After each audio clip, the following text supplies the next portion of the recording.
बेटा हमने मुहावरे आरंभ कर रखे थे, तो कोई प्रॉब्लम हो जाती है, टीचर्स नहीं ले पाते हैं क्लासेस तो दूसरे ले रहे हैं, तो मैं जैसे मुहावरे करवा रही थी, जब भी मैंने क्लास ली है तो उससे आगे मुहावरे ही देखिए, मैं मुहावरे करवा रही हूँ। तो देखिए मुहावरे 44 तक हमारे हो गए थे, 45 देखिए। चुल्लू भर पानी में डूब मरना, इसका अर्थ है शर्मिंदा होना। चुल्लू भर पानी में डूब मरना का क्या अर्थ होगा? शर्मिंदा होना। देश के गद्दारों को तो चुल्लू भर पानी में डूब मरना चाहिए, यानी देश के अंदर जो गद्दार हैं उनको शर्मिंदगी महसूस करनी चाहिए। चैन की बंसी बजाना, इसका अर्थ है सुख में जीवन जीना, यानी चैन से जीवन जीना, सुख में। चैन शब्द से ही पता चल रहा है सुख से जीवन जीना। बंसी बजाना का अर्थ है जीवन जीना। बच्चों के उत्तरदायित्व से मुक्त होकर इन दिनों वर्मा जी चैन की बंसी बजा रहे हैं। बच्चों का जो कार्य करना था, पढ़ाने का, लिखाने का, नौकरी लगवाने का या शादी करने का, जो भी बच्चों की जिम्मेवारी थी पिताजी की, वर्मा जी की, उन्होंने वो सारी जिम्मेदारी पूरी कर दी। उस जिम्मेदारियों से मुक्त होकर के अब वो आराम से रह रहे हैं, सुख में जीवन जी रहे हैं, यानी चैन की बंसी बजा रहे हैं। ये तो थे पिछले 2 बचे हुए हमारे 6 वर्ण से। अब आगे देखिए 6 वर्ण से। छक्के छुड़ाना। छक्के छुड़ाना का अर्थ है बुरी तरह हरा देना। छक्के छुड़ाना का क्या अर्थ है? बुरी तरह हरा देना। महाराणा प्रताप ने मुगलों की सेना के छक्के छुड़ा दिए। महाराणा प्रताप जो थे उन्होंने मुगलों की सेना को बुरी तरह हरा दिया, तो इसका अर्थ है छक्के छुड़ा दिए। या आप कोई और वाक्य बना सकते हैं, जैसे क्रिकेट मैच है, क्रिकेट मैच के अंदर पाकिस्तान को जैसे भारत हरा देता है तो उसको भी हम ऐसे बोल देते हैं, क्रिकेट मैच में भारत ने पाकिस्तान के छक्के छुड़ा दिए। आगे देखिए 48। छाती पर सांप लौटना। छाती पर सांप लौटना का अर्थ है बहुत ईर्ष्या, बहुत अधिक ईर्ष्या करना, बहुत अधिक ईर्ष्या करना, जलन महसूस करना दूसरे से। शर्मा जी के बेटे को अमेरिका में नौकरी मिल जाती है। यह खबर सुनकर सभी रिश्तेदारों की छाती पर सांप लौट गया। अब कोई व्यक्ति है, उसके बेटे को अच्छी नौकरी मिल गई अमेरिका में, तो इस बात का जब रिश्तेदारों को पता चला तो सभी रिश्तेदारों को ईर्ष्या होने लगी, यानी उनकी छाती पर सांप लौट गया। अब देखिए ज वर्ण से मुहावरे। जमीन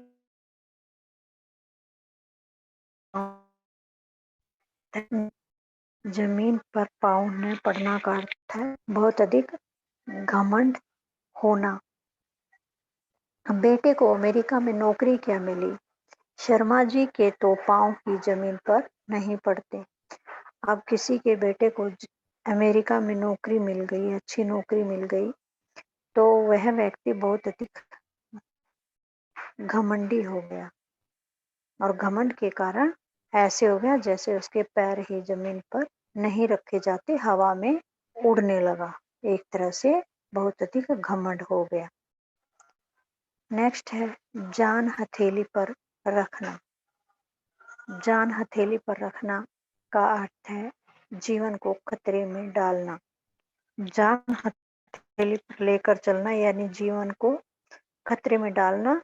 आप मरने के लिए तैयार हो जाना कि चाहे मेरी मौत ही क्यों ना हो जाए, मैं ये कार्य करूंगा। ठीक है, इसका मुहावरे में, इस मुहावरे का वाक्य में प्रयोग देखिए। हथेली पर रखकर सैनिकों ने बाढ़ के पानी में फंसे दोनों बच्चों की जान बचाई। जो सैनिक थे उन्होंने जान हथेली पर रखकर, यानी जीवन को खतरे में डालकर, बाढ़ के अंदर फंसे हुए थे 2 बच्चे, उन बचा लिया। अपनी जान की परवाह न करके, अपनी जान को खतरे में डाल करके, बाढ़ के अंदर पानी में फंसे हुए थे बच्चे दो, उनको बचा लिया। किसने? सैनिकों ने। नेक्स्ट है जूते की नोक पर रखना। जूते की नोक पर रखना, इसका अर्थ है किसी को कुछ न समझना। इसका अर्थ क्या है जूते की नोक पर रखना का? किसी को कुछ न समझना। जब तक उसके पास पैसा था, वह दूसरों को जूतों की नोक पर रखता था, लेकिन व्यापार में घाटा हो जाने के बाद उसका दिमाग ठिकाने आ गया है। अब कोई व्यक्ति था, उसके पास बहुत पैसा था, तो वह जूते की नोक पर रखता था, दूसरों को जूते की नोक पर रखता था, यानी किसी को कुछ नहीं समझता था, किसी के साथ गलत सलत बातें करता था, घमंड दिखाता था। लेकिन क्या हुआ? व्यापार में घाटा हो गया, तो उसको क्या हो गया? उसका दिमाग ठिकाने आ गया। उसको अकल आ गई कि हाँ, अब गरीब हो गया तो फिर कैसे वैसी बातें करेगा वो, फिर कैसे दूसरों को जूते की नोक पर रखेगा। तो जिंदगी में ये तो चलता ही रहता है, कभी दुख तो कभी सुख। सुख आने पर ज्यादा घमंड नहीं दिखाना चाहिए। नेक्स्ट है झ वर्ण से मुहावरा झांसे में आना। झांसे में आना मुहावरे का अर्थ है धोखे में आना। झांसे में आना का अर्थ है धोखे में आना। अब इसका वाक्य में प्रयोग है, मक्कार मदन के झांसे में आकर जग्गी ने अपना जीवन बर्बाद कर दिया। मक्कार मदन के झांसे में आकर जग्गी ने अपना जीवन क्या कर दिया? बर्बाद कर दिया। मदन है कोई, वह दूसरे के झांसे में आ गया, दूसरे की बातों में आ गया और नष्ट कर दिया। अब है ट वर्ण से मुहावरा टस से मस न होना। टस से मस न होना, इसका अर्थ है तनिक भी प्रभावित न होना। टस से मस न होना का अर्थ है जरा सा भी प्रभावित न होना। अब मुहावरे का वाक्य में प्रयोग है, उधार रुपए देने के लिए मैंने लाला जी की बहुत मिन्नतें की, पर वे टस से मस न हुए। उधार रुपए देने के लिए लाला जी से बहुत अधिक मिन्नतें भी की, लेकिन लाला जी टस से मस नहीं हुए। टाल मटोल करना। टाल मटोल करना का अर्थ है बहानेबाजी करना। कोई किसी को यदि काम के लिए कुछ कहे, कुछ मांगना है या कोई काम करवाना है, तो वो आज करूंगा कल करूंगा ऐसे करता है, तो वो होता है टाल मटोल करना, यानी बहानेबाजी करना, उस कार्य को न करने के लिए बहाने बनाना। सीधा सीधा तो मना न करे, लेकिन बहाने बनाए। आपने ही तो मुझे मकान किराए पर देने का वायदा किया था, पर अब टाल मटोल क्यों कर रहे हो? आपने ही तो मुझे मकान किराए पर देने का वायदा किया था, पर अब टाल मटोल क्यों कर रहे हो? कोई किसी से किराए के लिए मकान मांग रहा था, तो उसने कहा था कि मैं मकान किराए पर दे दूंगा, लेकिन जब देने का समय आया तो वह टाल मटोल करने लगा। पहले वायदा कर लिया उसने किराए पर देने के लिए, बाद में टाल मटोल करने लगा। नेक्स्ट है टोपी उछालना। इसका अर्थ है अपमान करना। टोपी उछालना का अर्थ क्या है? अपमान करना। सुमन के पिता उससे गुस्से में बोले, गलत सलत काम करके तुमने भरे समाज में मेरी टोपी उछाल दी। सुमन के पिता ने गुस्से में क्या कहा? गलत सलत काम किया तूने, और भरे समाज में मेरी टोपी उछाल दी, यानी मेरा अपमान कर दिया। फिर आगे ठ वर्ण से शुरू होने वाले मुहावरे देखिए। ठगा सा रह जाना, ठगा सा रह जाना, आश्चर्यचकित रह जाना। ठगा सा रह जाना का अर्थ है आश्चर्यचकित रह जाना। जब मेरे पिताजी को यह समाचार मिला कि उनकी लॉटरी निकल आई है, तो वे ठगे से रह गए। जब मेरे पिताजी को यह समाचार मिला कि उनकी लॉटरी निकल आई है, तो उनके पिताजी कैसे रह गए? ठगे से रह गए, यानी आश्चर्यचकित रह गए। ठेस पहुंचाना, चोट पहुंचाना। ठेस पहुंचाना का अर्थ है चोट पहुंचाना। इसका वाक्य में प्रयोग है, आपके इस तरह के व्यवहार के कारण मेरी माँ को बहुत ठेस पहुंची है। किसी ने किसी की माँ को कोई ऐसी बात कह दी जिससे उसको ठेस पहुंची, चोट पहुंची, तो उसने चोट पहुंचाई। तो उसके बच्चे ने कहा, उसकी माँ को चोट पहुंचाने के बाद उस बच्चे ने कहा कि तुम्हारे इस प्रकार के व्यवहार के कारण मेरी माताजी को बहुत ठेस पहुंची है, मेरी माताजी को बहुत अधिक दुख हुआ है। उसके बाद देखिए ड से शुरू होने वाला मुहावरा डींग मारना। डींग मारना का अर्थ है बढ़ चढ़कर बातें करना। डींग मारना का अर्थ है बढ़ चढ़कर बातें करना।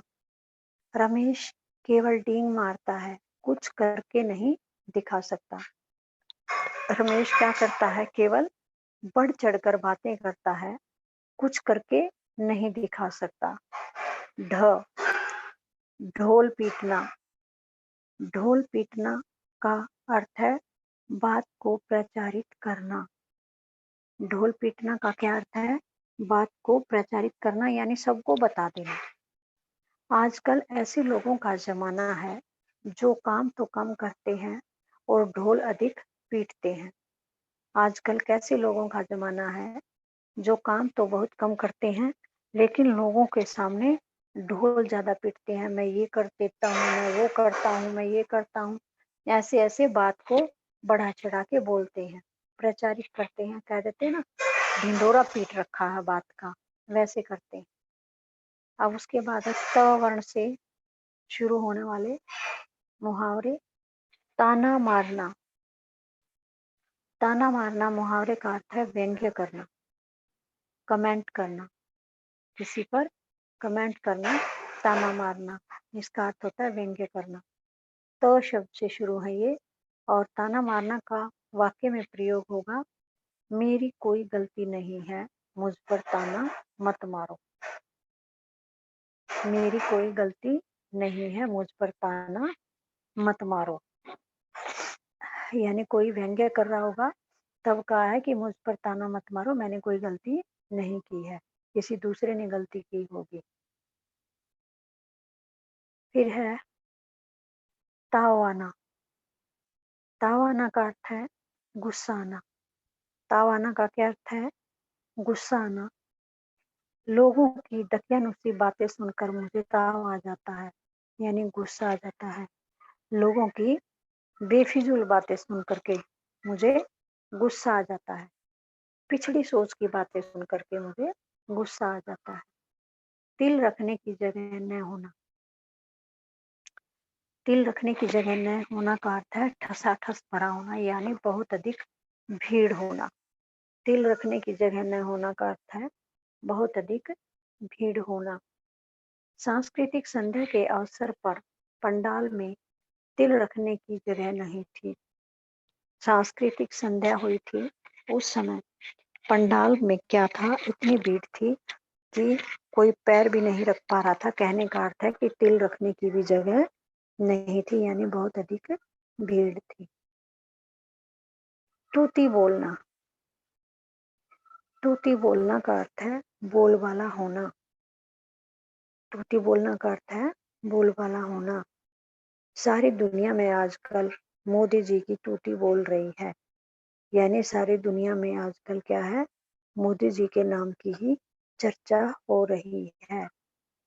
नेक्स्ट है तैश में आना, इसका अर्थ है क्रोध करना। तैश में आना का है क्रोध करना, एक गुस्से में आ जाना। जो लोग जल्दी तैश में आ जाते हैं, अपना ही नुकसान करते हैं। कुछ लोग क्या कैसे होते हैं, छोटी सी बात पर बहुत जल्दी बहुत ज्यादा गुस्सा करने लग जाते हैं। तो वे लोग जो बहुत जल्दी गुस्सा करते हैं, वे क्या करते हैं, अपना ही नुकसान करते हैं, दूसरे का कुछ नहीं बिगाड़ते। तो जो लोग जल्दी तैश में आते हैं, जल्दी गुस्से में आते हैं, जल्दी क्रोध करते हैं, वे क्या करते हैं, अपना ही नुकसान करते हैं। अब थ शब्द से बनने वाला मुहावरा देखिए, थाली का बैंगन।